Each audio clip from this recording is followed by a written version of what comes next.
수업 영상을 제작하다 보면 때때로 이같이 자막이 필요하기도 하고요. 가끔은 강조하는 글씨를 써야 할 때도 있습니다.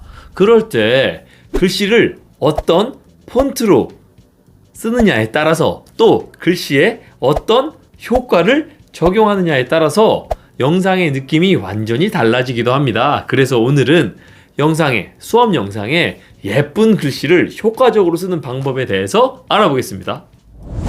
먼저 영상에 자막 넣는 법을 알아보겠습니다. 자막을 넣기 위해선 언제나 그렇듯 레이어를 누르시면 여기에 텍스트라는 것이 있습니다. 텍스트를 누르시고 글을 쓰시면 되는 것이죠. 자막 쓰시고요. 이제 원하는 곳에 이렇게 두시면 됩니다. 이러면 자막이 같은 효과를 사용하는 뜨는 거죠. 하지만 너무 재미가 없죠. 잘 보이지도 않고요. 그래서 보통 자막은 이렇게 배경색을 이렇게 선택을 하기도 하는데요. 이러면 자막이 훨씬 더 잘 보이죠. 이런 형태의 자막 많이 보셨죠? 근데 이 상태로 있으면 왠지 이 자막 배경색의 글씨가 찌부러질 것 같잖아요. 그럴 땐 누르시고 여기 오른쪽 위에 키보드 모양을 누르시면 글씨를 다시 쓸 수 있거든요. 지우고 이렇게요. 다시 쓸 수 있는 여기서 스페이스바로 뒤에 한 칸, 앞에 한 칸 정도만 이렇게 띄워주시면 훨씬 더 이렇게 보기 좋고 숨이 쉬어지는 이런 자막이 만들어집니다. 이런 식으로 자막을 쓰실 수도 있고 또 이 배경색에서 화면 폭에 맞추기라고 하면 이렇게 나는 자막이야 임을 더 강하게 어필할 수 있는 자막이 만들어지죠. 배경색은 당연히 바꾸실 수 있는데요.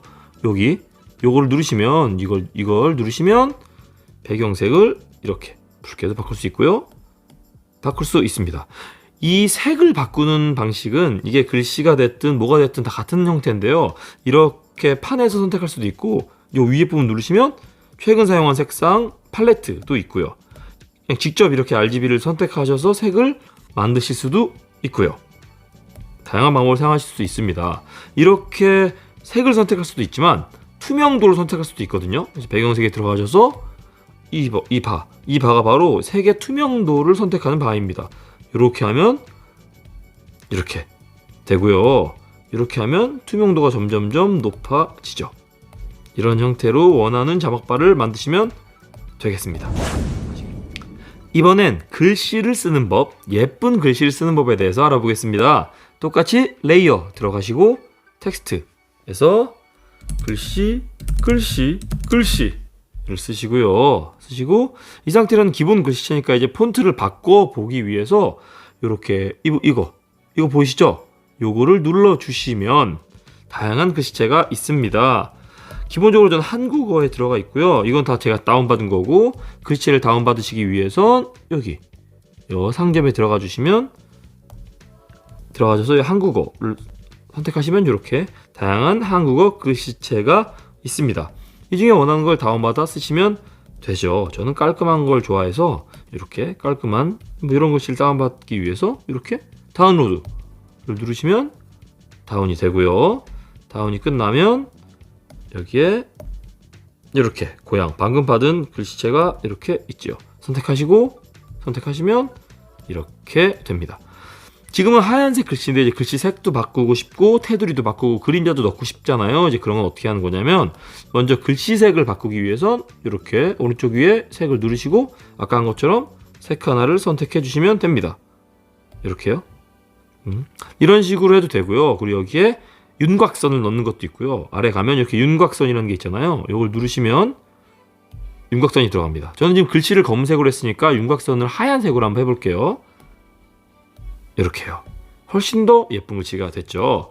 그래도 심심하다 그러면 그림자나 글로우를 넣으시면 되는데 그림자는 선택하시면 이렇게 글씨에 그림자가 생겼죠.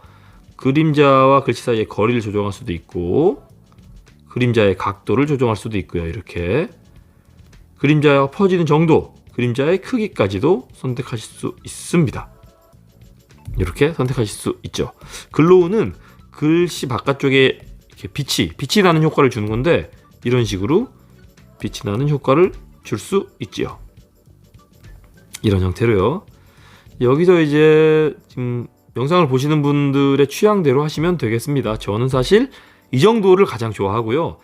그런데 저는 개인적으로 이렇게 하면 뭔가 글씨는 글씨고 영상은 영상처럼 이렇게 따로 노는 느낌이 들더라고요. 그래서 저는 글씨의 불투명도를 좀 조절합니다. 여기에 글씨 선택하셔서 불투명도를 조금만, 저는 80 정도 낮추거든요. 이렇게만 하면 제가 느끼기에는 이러면 이제 글씨와 영상 사이에 좀 동화율이 높아지는 느낌이더라고요, 저는. 그래서 이런 걸 많이 사용합니다. 이렇게요. 사용하는 법, 그리고 이렇게요. 그런데 이러면 또 글씨가 너무 재미없게 나오니까 늘 그랬듯이 in 애니메이션, 애니메이션, out 애니메이션을 선택할 수 있죠. in 애니메이션 같은 경우는 팝 0.5초, 그리고 out 애니메이션으로는 스냅 아래로. 제가 더 좋아하는 겁니다. 제가 자주 쓰는 거죠. 이렇게 하면 사용하는 법, 그리고 이렇게 다양한 스티커를 글씨가 사용하는 튀어나오고 법에 대해서 알아보겠습니다. 먼저 이렇게 모자이크와 들어가는 블러. 거죠. 글씨를 쓰실 때마다 방금 한 과정을 반복하시면 너무 소모적이잖아요. 그래서 보통 글씨를 계속 넣어야 되는 영상의 경우는 이 글씨 이 탭을 엄청나게 늘린 다음 글씨를 쓰시다가 필요한 부분에서 가위로 자르시죠. 플레이에 대해서 분할을 하시면 이제 두 개가 되니까 요 글씨를 바꾸시면 글씨 이렇게 바꾸시면 이렇게 자연스럽게 먼저 모자이크와 이렇게 블러. 바뀌어지는 형태로 자막 또는 글씨를 사용하실 수 있죠. 그렇습니다. 그리고 마지막으로 글씨가 이렇게 두 줄로 사용하실 때는 텍스트 옵션이라는 게 있어요. 그래서 장편과 자간을 조절할 수도 있고 정렬 상태를 조절할 수도 있거든요. 다시 한번 써볼게요. 조절할 수 있는데 이 텍스트 옵션에서 이렇게 왼쪽 정렬, 가운데 정렬, 오른쪽 정렬도 가능하고요. 네, 요건 이제 위아래 붙이는 건데 빈칸이 있을 때요 사용하시면 되고, 밑줄도 가능하고요. 그리고 자간, 장평 조절이 가능합니다. 아시겠죠? 키네마스터에는 손글씨 쓰기라는 기능이 있습니다.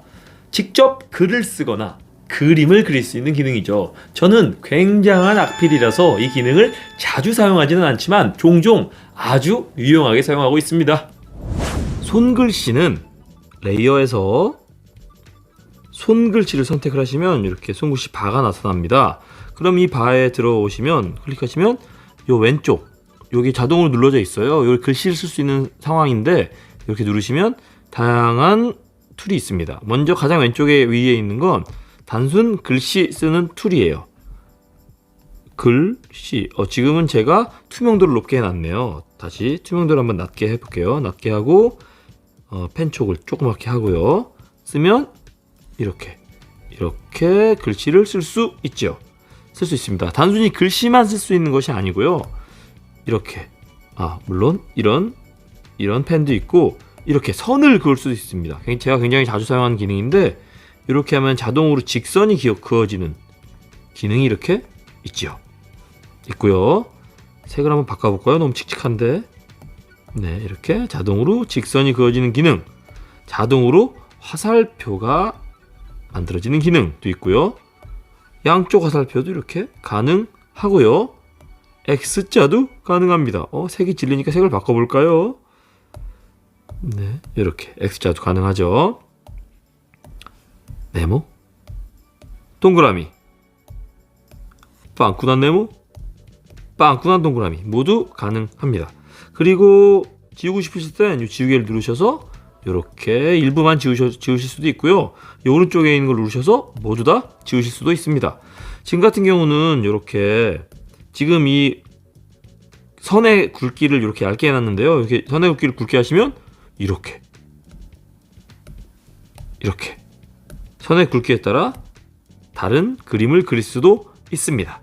그리고 이렇게 글씨를 쓰셨다면 이제 기존의 이미지랑 똑같이 취급할 수 있거든요. 무슨 말씀이냐면 이거 누르시고 시작할 때 이렇게 팝, 페이드 나타나게 할 수도 있고 사라질 때 이렇게 사라지게 할 수도 있다는 말씀이시죠. 그리고 글씨는 특이하게 이렇게 인애니메이션에서 획별로 나타나기, 순서대로 나타나기 뭐 이런 기능도 있으니까 필요에 따라 사용하시면 되겠습니다.